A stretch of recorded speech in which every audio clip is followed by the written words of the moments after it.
Génibet, Paris-Picanly. En ce moment, profitez de 250 € de bonus de bienvenue. Salut à toutes et salut à tous, on se retrouve pour évoquer le programme de ce mardi 25 juillet. Le Quintet Plus aura pour cadre l'hippodrome de Dieppe, il s'adresse aux galopeurs. J'aurai également des informations à vous transmettre pour la Réunion 3 à la Capelle, un coup de cœur également en Réunion 4 au Lion d'Angers et des informations concernant la Réunion 5 à Cabourg. Sachez par ailleurs que vous pouvez partager ce programme, le liker, et ce via nos différents réseaux sociaux, Facebook ou encore Twitter. Ne vous en privez surtout pas. Le quintet de ce mardi 25 juillet, c'est le prix de Sussex à Dieppe. J'aime beaucoup dans cette course, numéro 13, Gaylord Seniora, qui reste sur un succès, celui obtenu le 14 juillet. Une victoire convaincante ce jour-là. Depuis, le cheval a été remonté de 5 livres sur l'échelle des handicapeurs. Ça peut paraître beaucoup, mais le style était là la dernière fois et le cheval aborde cette saison avec pas mal de fraîcheur. Il n'a couru que 2 fois depuis le début de l'année. Je lui poserai le numéro 6, Tolevast, qui a bien gagné dernièrement à Longchamp, sur un peu plus long, sur 2000 mètres, mais le cheval a également des références à faire valoir sur 1800 mètres. N'oubliez pas qu'il a pris la 2e place d'un quintet au mois de mai. Pour son retour dans les handicaps, il mérite crédit. Le numéro 15, Looking at Me, reste sur 3 podiums. Seul son numéro extérieur, à mon avis, peut l'empêcher de confirmer. C'est une jument qu'il convient de suivre. Le 12, Everio, a beaucoup mieux couru que ne l'indique son dernier classement brut dans un quintet, le handicap d'été dernièrement à Saint-Cloud, où ce jour-là, le cheval n'a jamais trouvé le passage pour finir. Il aurait terminé plus près avec un meilleur scénario. On le reprend. Le numéro 1, Night devra rendre du poids à ses rivaux du jour, mais c'est un cheval qui a déjà gagné son quintet en début d'année sur l'hippodrome de Cagnes-sur-Mer. Dernièrement, dans une classe 1 bien composée le 14 juillet, il n'a pas démérité. Mieux vaut donc s'en méfier pour son retour dans les handicaps. J'ai ensuite placé le numéro 2, Hollyhock, qui a gagné à Morlaix lors de son avant-dernière sortie et qui depuis s'est classé 3e d'une classe 3 disputée à Longchamp. Un numéro en dehors dans les stalles de départ, mais le cheval est à mon avis capable de s'immiscer dans le quintet gagnant. Je retiendrai ensuite numéro 9, Grand Balcon, irréprochable. Il n'a jamais terminé plus loin que 5e depuis ses débuts. Mieux encore, il affiche 12 podiums en 14 courses courues. Il reste sur 2 tentatives à réclamer 2 places de 3e. Pour son retour de handicap, il convient de s'en méfier. Et le numéro 7 dans cette épreuve, c'est After the Rain, qui a débuté sa carrière outre-Manche, qui a depuis rejoint l'effectif d'Henri-Alex Pantal. La pouliche compte 4 victoires en 11 courses courues. À mon avis, elle est taillée pour réussir à ce niveau. On s'en méfiera, c'est un bel outsider. En cas de non partant, attention, numéro 10, Anto. Résumé chiffré, 13, 6, 15 et 12. Devant le 1, le 2, le 9 et le 7. En cas non partant, le 10. On se retrouve maintenant pour les coups de cœur. En ce moment, profitez de 250 € de bonus de bienvenue.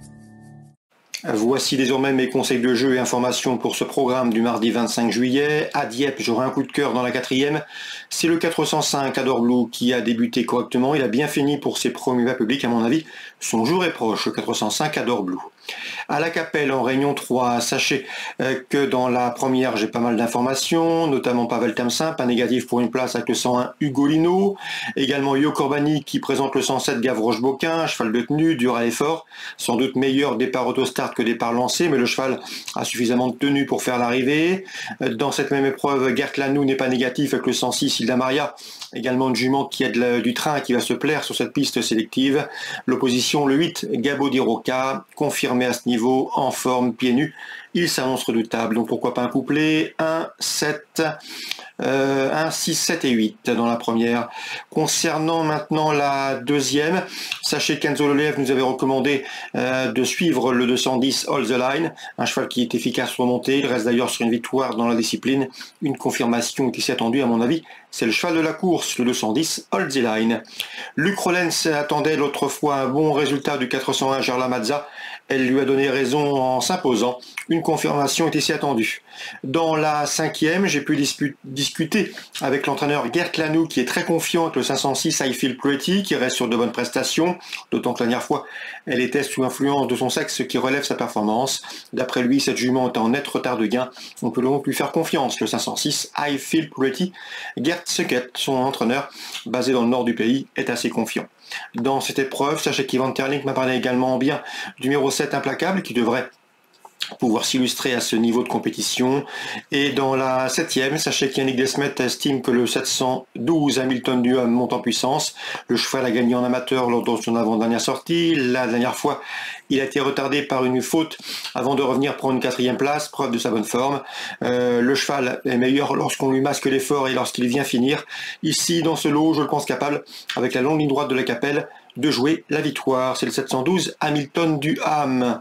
Donc voilà pour les infos de la Capelle Réunion 3, pas mal d'infos. On ouvre maintenant la page de Cabourg, c'est la Réunion 5. Dans la première, le 108 Heligoland me plaît beaucoup. La jument monte en puissance, elle sera pieds nus, elle est bien placée au premier poteau. On peut la garder en très bon rang. L'opposition, le 11 Héraclion, pieds nus pour cet objectif. Et le numéro 12, puisque Une Love, présenté par Luc Gabory, est au mieux. Dixit, son driver, entraîneur, et qu'il estime ici capable de se mettre en évidence. Dans ce même rendez-vous, attention également numéro 9 Havana Paris, c'est lors d'une précédente interview Didier Dauvernet qui nous avait invité à la suivre, la jument efficace à droite. 8, 9, 11 et 12 pour le premier rendez-vous à Cabourg. Dans la deuxième, j'aime beaucoup le 211 Incredible Charm qui sera pieds nus pour ce bel engagement au premier poteau, un engagement même idéal au premier échelon. On peut donc lui faire confiance pour la victoire, le 111 Incredible Charm. Concernant la troisième, Luc Gabory estime que le 312 Japkis a de l'argent à prendre. Le cheval revient sur un parcours corde à droite. Sachez qu'il avait gagné à Caen et nous l'avait fortement recommandé lors de son avant-dernière sortie. À mon avis, c'est un bel outsider dans ce lot. Je lui poserai principalement le 14 dans cette épreuve qui lui aussi mérite une note de crédit, en tout cas qui mérite qu'on lui accorde du crédit dans ce troisième rendez-vous. Donc le 312 et le 314. Concernant, pour le tour d'horizon de la Réunion 5 à Cabourg, je vous souhaite d'excellents jeux. On se retrouve très bientôt sur canalturf.com. Génibet, Paris Picardie. En ce moment, profitez de 250 € de bonus de bienvenue.